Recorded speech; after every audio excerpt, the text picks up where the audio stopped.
Anyway ಈಗ ನಾವು cinema ಮಾಡಬೇಕಾದ್ರೆ ತುಂಬ ಕಷ್ಟಗಳನ್ನ ಹೇಳ್ತೀವಿ ಎಲ್ಲ ಸರಿ. ಬಟ್ ನಾನು ಈ ಸಿನಿಮಾ ಮುಗಿಸ್ಬೇಕಾದ್ರೆ ಸಾಕಷ್ಟು ಸವಾಲುಗಳಿತ್ತು, ಅದೆಲ್ಲ ಗೆದ್ಕೊಂಡ್ಬಂದು ನಾನಾಗಲಿ ಮನೋಹರಾಗಲಿ ಪಾರ್ವತಿ ಅವರಾಗಲಿ 3 ಜನ ತುಂಬ ಸವಾಲುಗಳನ್ನ ಗೆದ್ಕೊಂಡ್ಬಂದು ಆ್ಯಂಡ್ ಫೈನಲ್ ಏನಿತ್ತು ಅಂದರೆ ನಮಗೆ ಈ ಸಿನಿಮಾ ಗೆಲ್ಲೇಬೇಕಾಗಿತ್ತು. ಬಿಕಾಸ್ ಯಾಕೆ ಅಂತಂದರೆ ಏನಂದರೆ ಎಲ್ಲರ ಕೆರಿಯರ್ ಇತ್ತಿಲ್ಲ, ಕೆರಿಯರ್ ಭಾಳ ಇಂಪಾರ್ಟೆಂಟ್ ಆಗುತ್ತಲ್ಲ ಪ್ರತಿಯೊಬ್ಬರಿಗೆ. ಅದ್ರ ಜೊತೆಗೆ ಒಳ್ಳೆ ಸಿನಿಮಾ ಆಗಿರ್ಬೇಕಲ್ಲ. ನಾನು ಸೀರಿಯಸ್ಲಿ ರಾತ್ರಿ ಮೊನ್ನೆಯಿಂದ 3 ದಿವಸದಿಂದ ನನಗೆ ಸರಿಯಾಗಿ ನಾವು ನಿದ್ದೆ ಮಾಡ್ತಿರಲಿಲ್ಲ ನಾನು. ಬಿಕಾಸ್ ಯಾಕೆ ಅಂತಂದರೆ ಏನಾಗ್ಬೋದು ನಮ್ಮ ಸಿನಿಮಾ 1.5 ವರ್ಷ ಆದ್ಮೇಲೆ ಬರ್ತಾ ಇದ್ದೀನಿ, ಎಲ್ಲರಿಗೂ ಡಿಪೆಂಡ್ ಆಗಿರುತ್ತೆ, ಭಾಳ ಇಂಪಾರ್ಟೆಂಟ್. ಯಾಕೆಂದರೆ ನನಗೆ ಎಲ್ಲದಕ್ಕಿಂತ ಮುಖ್ಯವಾಗಿ ಬಾಕ್ಸ್ ಆಫೀಸ್ಗಿಂತ ಜನ ಸಿನಿಮಾ ನೋಡಿ ಚೆನ್ನಾಗಿದೆ, ಕೊಟ್ಟಿದ್ದ ದುಡ್ಡು ಮೋಸ ಇಲ್ಲ ಅಂತ ಹೇಳ್ಕೊಂಡು ಹೋಗ್ಬಿಟ್ರೆ ಅದಕ್ಕಿಂತ ಇನ್ನೊಂದು ಪ್ರೌಡ್ ಫೀಲ್ ನಮಗಿಲ್ಲ. ಯಾಕೆಂದರೆ ಕೆಲವು ಸಲ ಸಿನಿಮಾ ಮಾಡ್ತೀವಿ, ಸೋಲ್ತೀವಿ, ಗೆಲ್ತೀವಿ, ಇದೆಲ್ಲ ಆಗ್ತಿರುತ್ತೆ. ಆದರೆ ಜನ ನಮ್ಗೆ ಬೈಬಾರ್ದು.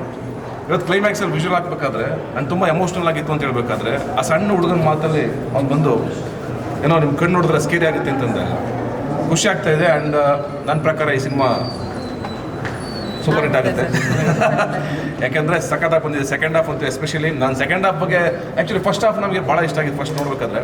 ಈಗ ಸೆಕೆಂಡ್ ಹಾಫ್ ನೋಡ್ತಾ ಇದ್ರೆ ಆ್ಯಕ್ಚುಲಿ ಸೆಕೆಂಡ್ ಹಾಫ್ ತುಂಬ ಬೇರೆ ಲೆವೆಲ್ಗೆ ತೊಗೊಂಡೋಗ್ತಾ ಇದೆ ಸಿನಿಮಾ. ಆ್ಯಂಡ್ ಮನು ನಮ್ಮ ಡೈರೆಕ್ಟ್ರು ಆ್ಯಂಡ್ 10 ವರ್ಷದಿಂದ ಜರ್ನಿ ಮಾಡಿದ್ದಾರೆ ಜೊತೆಗೆ. ಇದು ಅವರ ಶ್ರಮ ಆ್ಯಂಡ್ ಅವರ ಸ್ಕ್ರಿಪ್ಟು, ಪಾಪ ಅವರು ನಂಬಿ ತುಂಬ ಕ್ಲಾರಿಟಿ ಇಟ್ಕೊಂಡು ಈ ಸಿನಿಮಾ ಮಾಡಿದ್ದಾರೆ. ಆ್ಯಂಡ್ ಈ ಸಿನಿಮಾ ದೊಡ್ಡ ಸಕ್ಸಸ್ ಆಗಬೇಕು ಅಂತಂದರೆ ಇನ್ನು ಮುಂದೆ ನಮ್ಮ ಕೈಲಿಲ್ಲ. ಈಗ ಜನರ ಅಭಿಪ್ರಾಯ ಬಂತು, ಜನ ಇಷ್ಟಪಟ್ಟಿದ್ದಾರೆ ಸಿನಿಮಾನ.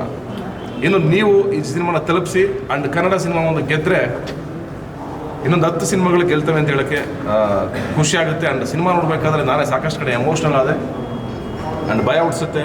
ಆ ಬ್ಯಾಕ್ಗ್ರೌಂಡ್ ಸ್ಕೋರ್ ಸ್ಪೆಷಲಿ ತುಂಬ ಇಷ್ಟ ಆಯಿತು ನನಗೆ. ಆ್ಯಂಡ್ ಟೋಟಲ್ ಓವರಾಲ್ ನಮ್ಮ ಮನೋಹರ್ ಡೈರೆಕ್ಷನ್. ಇಷ್ಟು ವರ್ಷ ಆದಮೇಲೆ ನಾನು ಬರ್ತಾ ಇದ್ದೀನಿ and thank you so much. ಒಂದು ಒಳ್ಳೆ ಸಿನಿಮಾ ಮಾಡಿಕೊಟ್ಟಿದ್ದೀರಾ, ಸಕ್ಕತ್ತಾಗಿರೋ ಸಿನಿಮಾ ಮಾಡಿಕೊಟ್ಟಿದ್ದೀರಾ ನನಗೋಸ್ಕರ. ಆ್ಯಂಡ್ ನಮ್ಮ ಶಿವ ಆಗಲಿ, ಪೂರ್ಣ ಆಗಲಿ, ನಾಗು ಆಗಲಿ, ಮತ್ತು ನಮ್ಮ ದಿಗಂತ್ ಹೊಸ ಹುಡುಗ ಸಣ್ಣ ಸಣ್ಣ ಸಿನಿಮಾಗಳು ಮಾಡಿದ್ದಾರೆ. ಬಟ್ ಇದು ಹೊಸ ಸಿನಿಮಾ. ಆ್ಯಂಡ್ ನೋಡಿದ್ರೆ ಆ್ಯಂಡ್ ಅದಿತಿ ಆಗಲಿ ಪ್ರತಿಯೊಬ್ಬರು ಎಕ್ಸ್ಟ್ರಾಡಿನರಿ ಆಗಿ ಮಾಡಿದ್ದಾರೆ. ಆ್ಯಂಡ್ ಈ ಸಿನಿಮಾ ತುಂಬ ಖುಷಿ ಕೊಡುತ್ತೆ ನನ್ನ ಪರ್ಸ್ನಲಿ.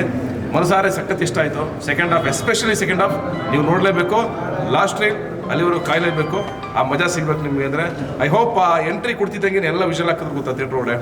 ಅಂದರೆ ಹೀರೋ ವಾಪಸ್ ಬಂದಾಗ ಕಮ್ ಬ್ಯಾಕ್ ಮಾಡಿದಾಗ ಅದೇ ಸಿನಿಮಾದ ಗೆಲುವು ಅಂತ ನನಗನ್ಸೋದು. ಒಳ್ಳೆ ಹಿಟ್ ಆಗಲಿ, ನಮಗೆಲ್ಲ ಯಶಸ್ಸು ಕೊಡಲಿ ಅಂತ ನೀವೆಲ್ಲರೂ ಹಾರೈಸಿ. And thank you so much. Of course ಇವತ್ತು ನಮ್ಮ ಎಮೋಷ್ನಲ್ ಡೇ, ಬಿಗ್ ಡೇ, ನಮಗೆಲ್ಲ ಒಳ್ಳೇದಾಗುತ್ತೆ ಅಂತ ಕಾಯ್ತಾ ಇದ್ದೀವಿ. Thank you. ಮ್ಯಾಟ್ನಿ ಇಟ್ಟು ಈಗ ಆಲ್ರೆಡಿ ಟೈಟ್ಲ್ ಬಿಟ್ಟಿದ್ದೀವಿ, 100% ಬರುತ್ತೆ. ಅದಕ್ಕೋಸ್ಕರ ಕಾಯಬೇಕು. ಈ ಸಿನಿಮಾ ಫಸ್ಟು ಬೇರೆ ಲೆವೆಲ್ ಹಿಟ್ ಆಗಲಿ. ಈಗ ಆಲ್ರೆಡಿ ಹಿಟ್ ಆಗ್ಬಿಟ್ಟಿದೆ ಅಂತ ನಾನು ಹೇಳಲ್ಲ. ಈಗ ತಾನೇ ನಾವು ಶುರು ಮಾಡಿದ್ದೀವಿ, ಈಗ ತಾನೇ ಸಿನಿಮಾ ಥಿಯೇಟ್ರ್ ತೊಗೊಂಡಿದ್ದೀವಿ. ಸಿನಿಮಾನ ಇನ್ನು ಮುಂದೆ ಎತ್ಕೊಂಡು ಹೋಗುತ್ತೆ ನಂಗೆ ನಂಬಿಕೆ ಇದೆ. ಯಾಕಂದ್ರೆ ಜನ ಕೈ ಬಿಡಲ್ಲ. ಈ ಥರ ಸಿನಿಮಾಗಳು ಸಿಕ್ಕಾಪಟ್ಟೆ ಗೆದ್ದಿರೋ ಉದಾಹರಣೆಗಳಿದೆ. ಹಾಗಾಗಿ ನಾನು ಪರ್ಸನಲಿ ಈ ಸಿನಿಮಾ ದೊಡ್ಡ ಹಿಟ್ ಆಗುತ್ತೆ ಅಂತ ಅನಿಸ್ತಾ ಇದೆ. And thank you sir. Suresh sir, ನೀವು ಮಾತಾಡಿ.